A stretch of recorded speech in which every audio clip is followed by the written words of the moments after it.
Hey guys, I had a question about the shroud that I built for my bulldog, so I thought I'd answer it.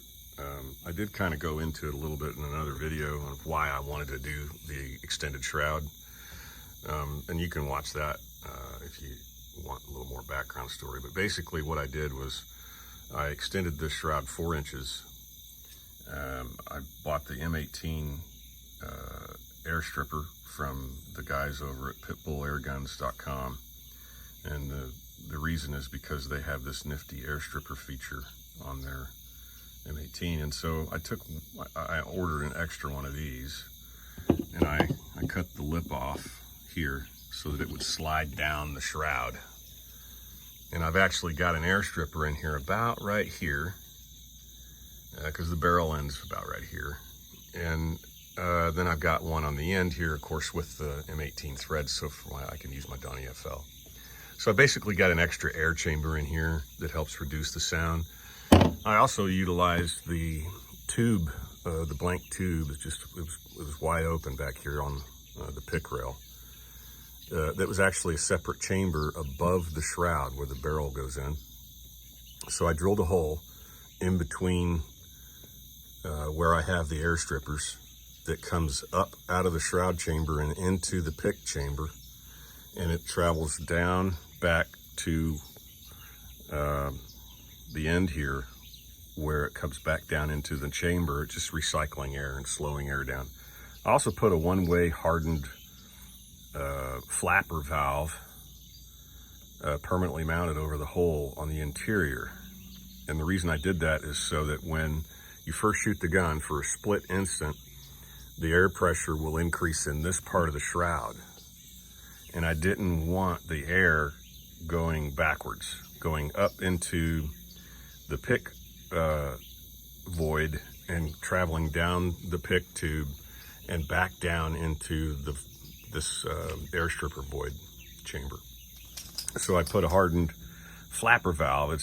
There's no spring to it or anything. It's just it's because of its shape, it won't allow pressure to go back up from this chamber. So it's a one-way trip. When the high pressure air comes through this first air stripper and it hits this second air stripper on the end here, a significant portion of that comes back up into the pick rail void and travels back down through the one-way valve. It's just slowing the air down even more before it even gets to the Donnie FL can. And it makes it significantly quieter than if you just used the Donnie FL. So that's it in a nutshell what I did. The other things I did to the gun, obviously I ported it.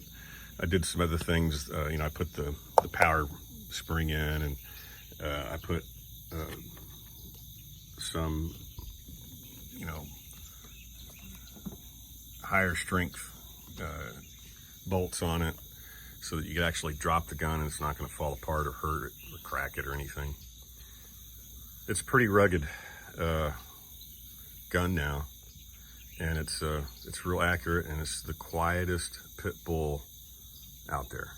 I mean, just if you take the can off, it's still quiet. But I'm not going to take it off. I'm just going to show you how quiet it is with it. I'm just going to pick a rock out there somewhere. Let's see. Let's go for that one right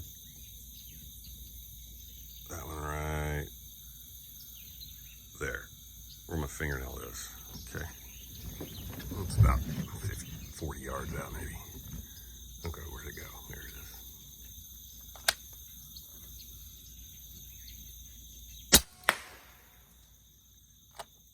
That's quiet.